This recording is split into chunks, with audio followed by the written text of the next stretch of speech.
त्याच्या अनुषंगाने मी बोलतोय की 3 गोष्टी दुर्लभ आहे. कोणता कोणता?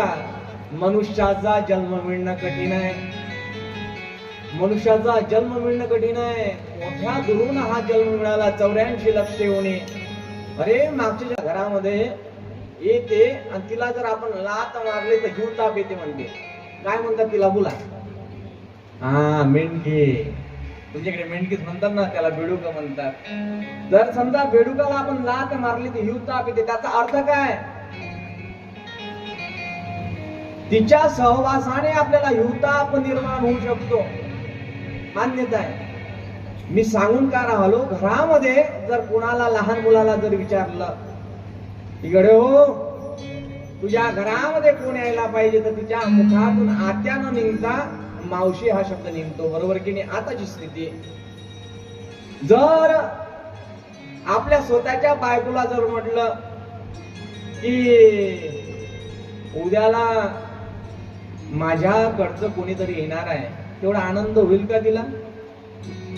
नाही म्हणतात राजू. सांगायचं तात्विक अर्थ एवढाच, ज्याप्रमाणे पुरुषाच्या कडचे नातेवाईक येताना जेवढा आनंद स्त्रीला होत नाही, तिच्या जवळचे नातेवाईक, तिच्या माहेरातले नातेवाईक येताना तिला आनंद होत असतो. कशाचा फरक आहे? बरं, तिच्याकडचे नातेवाईक जरी आले तरी आपलं हित ते करतील का? आपला स्वार्थ साधून देतील? आपल्याला आनंद देतील? नाही नाही नाही, तोंडापुरता राम राम. मित्र आणि मित्रामध्ये संशय भावना निर्माण झाली. कालच्या सत्रामध्ये सांगायचं तात्पर्य एवढंच, बस. असं आहे ते. सांगा लागते प्रत्येक गोष्ट. सांगायची तात्विक अर्थ एवढाच माझा. मित्र आणि मित्रामध्ये द्वंद्व निर्माण झालेला आहे. जवळचा मित्र आपल्याला जवळ करता येऊन नाही राहिला. आपल्याला दुर्लभ मनुष्य जन्म भेटलेला. दुर्लभ प्रेम मेता हेतुकम 3 गोष्टी दुर्लभ भेटल्या. काळे बाबा, कोणत्या कोणत्या? मनुष्याचा जन्म. तुम्ही या मनुष्य येवणीमध्ये साधं सोपं नाही आल्या. मी एखाद्या दिवसामध्ये शिवलीला अमृतातला पाठ सांगेल तुम्हाला, अध्याय क्रमांक 5 मध्ये. पुण्य करुणी जन्माई तू प्राणी, पाप पुण्य करुणी जन्माई तू प्राणी, पाप पुण्य करुणी जन्माई तू प्राणी, पाप पुण्य करुणी जन्माई तू प्राणी. आगे गेली नरदिया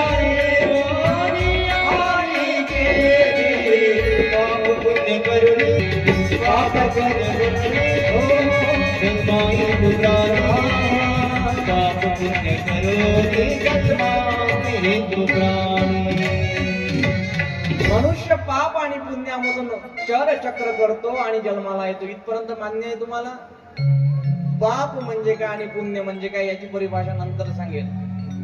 मी ते दृष्टांत सांगून राहिलो. तो मनुष्य जवळचा माणूस लवकर ओळखतो, जशी स्त्री आपल्या माहेरातलं लवकर करते. महाभारत सगळ्यांनी ऐकलं असेल, टीव्हीवर दूरदर्शनवर पाहिलं असेल. तुमच्या लक्षात येईल, जेव्हा कुरुक्षेत्रामध्ये पांडव आणि कौरवांचं युद्ध लागलं होतं, तेव्हा धृतराष्ट्र आंधळा होता की नाही? लक्ष द्या. आणि आंधळा असून तो कोणाची चौकशी करायला लागला? कोणाकडे? संजयाकडे. काय विचारतो? त्याने विचारलं की पांडव कशा आहे म्हणून, असं विचारलं.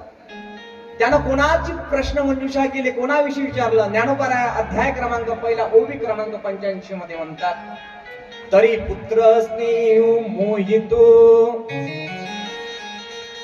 धृतराष्ट्र असे पुसतू, मने संजया मना अवकाशो देऊनिया. नाही का? एक ओवी त्याच्या खाली आली आहे. ज्ञानोबा सुंदर वर्णन करतात, तरी पुत्र स्नेह मोहितो धृतराष्ट्र असे पुसतो, मने संजया सांगे मातो कुरुक्षेत्राची. त्या कुरुक्षेत्रावर गेलेले जे माझे पांडव आहे, पांडव नाही कौरव आहेत, त्यांची स्थिती मला तू सांग. काही लोकांना मागच्या जन्माची दूरदृष्टी मिळत असते. दूरदृष्टी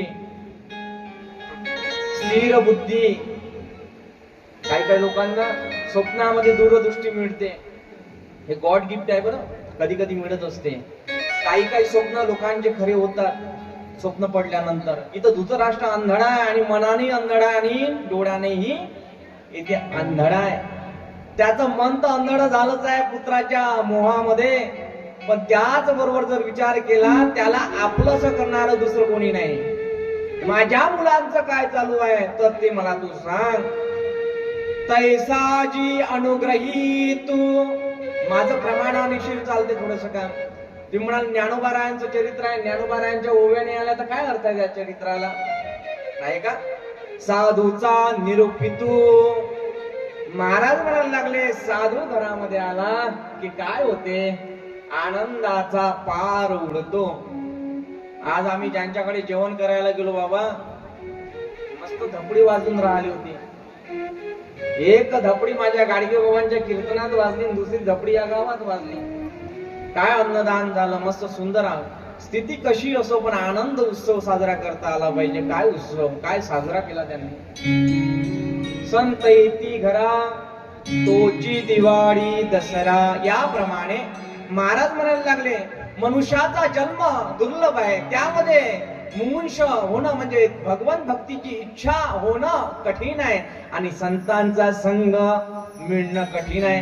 आज तुम्ही परम भाग्यशाली आहात की तुम्हाला ज्ञानोबा आणि तुकोबारायांचा संघ आता तुम्हाला गावागावामध्ये नव्हे तर जन्मोजन्मापर्यंत मिळणार आहे. बहु अवघड आहे संत भेटी. हे महादेव, हे भोलेनाथ.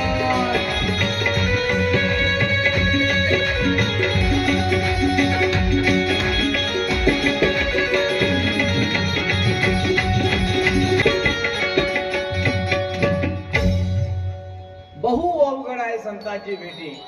कोणाची भेट होऊन जाईल आई, पण संतांची भेट होत नाही, नाही का? संतांची भेट होण्याकरिता जीवनामध्ये प्रारब्ध पाहिजे, क्रियमान पाहिजे आणि संचित पाहिजे. त्रिवेणी संगम जोपर्यंत घडत नाही तोपर्यंत संतांची भेट होत नाही. आणि तुमच्या गावचं वैभव आहे ते गजानन महाराजांच्या रूपामध्ये आहे. ज्ञानोबा तुकोबाई आहे, कृष्णई आहे, राम भगवंत आहे. सुंदर सुंदर सुंदर सर्व सुंदर आहे. पण महाराज म्हणायला लागले संतांची भेट खऱ्या अर्थानं कधी होईल, जोपर्यंत तुम्ही गजानन महाराजांच्या सानिध्यामध्ये राहत असताना सेवेला महत्व देणार नाही, सेवेची सत्ता तुम्हाला मिळणार नाही, तोपर्यंत संतांची भेट होणार नाही. संतांचा सहवास घडावा असं वाटत असेल तर तुमच्या अंतःकरणामध्ये असा हा संतांचा संग, असा हा संतांचा संग, असा हा संतांचा संग, असा हा संतांचा संग.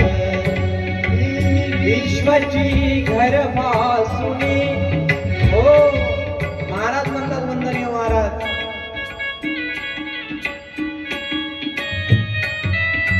होत सदा रंग प्रगटतो भक्तीचा रंग, असा हा संतांचा संग, असा हा संतांचा संग, असा हा संतांचा संग.